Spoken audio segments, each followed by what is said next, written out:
Ladies and gentlemen, back in the day, well, not say back in the day, but almost 10, 15 years ago, when you talked about the Chicago Wolves, very well liked and respected franchise in minor pro, one player name came up. Is The question was, is Steve Maltais still playing with them? Well, the answer is yes. The longtime captain for the squad made a lot of friends in Chicago, made a lot of friends within the opponents of the IHL. He did have a short NHL career, but his predominant success, again, was for Chicago. Put up some really, really strong totals. And if there was a Hall of Fame for IHL players or IHL wing in the Hockey Hall of Fame, he'd pretty well make it. So today, again, we're talking about the legend of Steve Maltais. Now, this podcast is a request from our good pal Travis Cook, who basically gives us good insight on players that he feels should be recognized more by the media, and I tend to agree. Now, he was originally selected by the Washington Capitals in a 1987 NHL entry draft. Now, this came about after a very strong career with the Wexford Raiders of the Met JHL and the Cornwall Royals of the OHL. Now, his draft year was not too bad, 32 goals with Cornwall in 65 games. But in 88 and 89, he opened out. 88, he had 85 points in 59 games. Very rugged forward, ladies and gentlemen, at 6'2", 205. Wasn't scared to throw his weight around. But his big season with Cornwall was his last, where he had 123 points in 58 games, including 53 goals, and a big 30 points in the playoffs. Now, that season, he saw his first pro action, playing with Fort Wayne of the IHL, with 2 goals in 4 games. Now, Washington's affiliate in the AHL was Baltimore at the time. 1990, rookie season with Skipjacks, he had 29 goals and 37 assists for 66 points. Played 8 games with Washington that year, back to Baltimore for some more seasoning. In 91, he had 36 goals and 43 assists in 73 games. Played 7 games with Washington that year. 92 was a very weird campaign for him. He started the season with the Halifax Citadels, very popular AHL team in the Maritimes at the time, 6 points in 10 games. Then to Kalamazoo for 25 goals in 48 games. Then back to the NHL, where he scored his first NHL goal that year with 2 goals and assists in 12 games for Minnesota. 93, he found himself in the Tampa Bay system, played 16 games with Atlanta, 14 goals and 24 points in 16 games. Tampa almost had a full year with the new franchise, 20 points in 63 games, including 7 goals. Now, 94, he found himself with another franchise yet again, this time Detroit. In 94 with Adirondack, he had 84 points in the regular season and 16 in the playoffs for an even 100, and 1 point in 4 games for Detroit.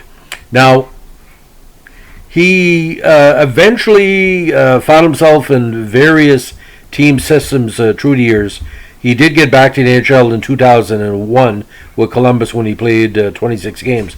But I think his time in Chicago just showed that even though you're an NHL quality player, you can still play in the IHL and AHL and be dedicated to your franchise and not lose anything in the way of skill or respect. Now, he joined the Wolves in 94 when they were in the IHL and then jumped with them to the AHL. He retired in 2005, having played in all 11 of the team's seasons up to that point, and became a local legend. He was captain for a while and is also the Wolves' all-time leading scorer. His 596 minor league goals is the 8th highest total in minor league history, and the 605 total goals minor league and NHL is good for 22nd all time. Now, his number 11 was eventually retired by the Wolves in a ceremony on April 15th, 2006. Now, his first season with Chicago in 95, he had 57 goals.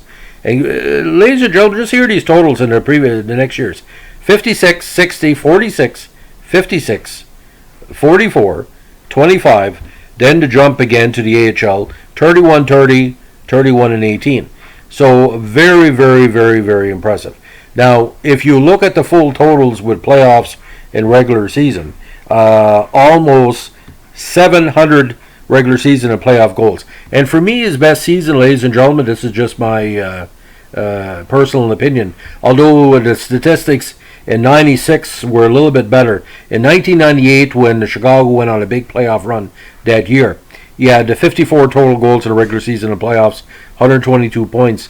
But the Chicago showed in that playoff drive, they were really, really a minor team to be respected and to be celebrated.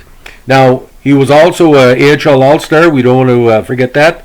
And he also won the John B. Sullenberger Trophy in 2003, which is emblematic of some top players in the AHL. So again, IHL totals, 383 goals, 757 points, 40, 40, 80, and 84 playoff games. Tremendous totals. AHL, 213 goals, 508 points, and 88 points in 92 playoff games.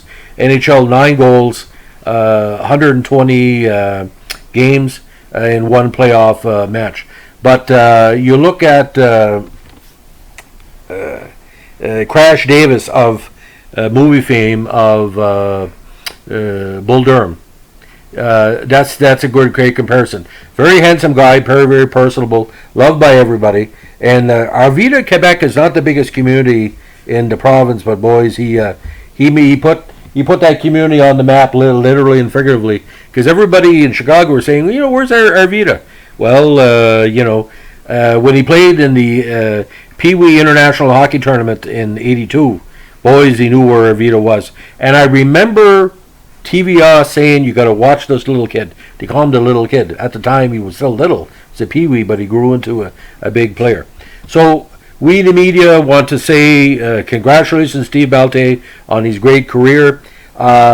In a parallel universe, you got 600 goals in the AHL. But like I said, there's no negativity playing in the minors, and scoring a lot of goals. Look at John LeBlanc. That's it, Bruce Boudreau. There's a lot of players that have had most of their careers IHL and AHL. It doesn't diminish their talent. It's just that the fact in a parallel universe, maybe you want a younger player every year. And is when he made it back with Columbus, a lot of people were surprised because we figured he's going to be in the IHL or AHL for the rest of his life, and here he was with Columbus. So just like our good friend who requested this, give us a like, comment, or subscribe. Let us know how we're doing. If we're doing good things, let us know. If you feel can improve, please let us know. We're not a negativity thing here. But if you're negative in a good way, it's good. But if you're getting kind of, some podcasters kind of think they have to provide video. I cannot afford the copyright to put the video of the players. All I can afford and get away with is the static photos and the hockey cards of the players. I hope you understand. If you're coming here to look for a professional 9-minute video on Steve Maltais that has flowing music and everything like that, go to the Chicago Wolves and they can probably help you out. This is as low end as you're going to find, and fans want low end. If the fans wanted an 8-minute video on Maltais, they're going to find it elsewhere. You know what I'm saying? But thanks for dropping by anyway. Have a good day. Bye.